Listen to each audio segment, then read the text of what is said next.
গ্রামে আসলাম, গ্রামের খাবার দাবার কতদিন খাইনি, গ্রামের খাবারের টেস্টই অন্য না। শালার আমরা তাল পাইনি আর গ্রামের লোক রাস্তাঘাটে ফেলাতে হয়। হ্যাঁ, কত সুস্বাদু একটা খাবার রাস্তায় ফেলে দিছে। গ্রামটা তো ভালোই, স্বাদ কি আগের মতো আছে কি না দেখি তো, আগের মতো আছে কি না।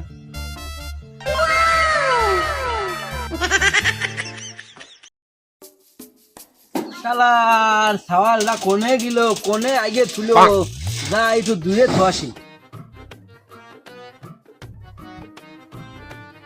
ওই দেখো আগলো আগলো, সাওয়ালটা দোকানের সামনে আগলো, মানুষজন কি কবে নে একটু ধুয়ে দিয়ে দেয়। আরে শালার পরিষ্কার করলো কিটা? কি খুলেন ভাই? তাই তো কই, এত ঠক ঠক লাগে কে? কি করলেন ভাই?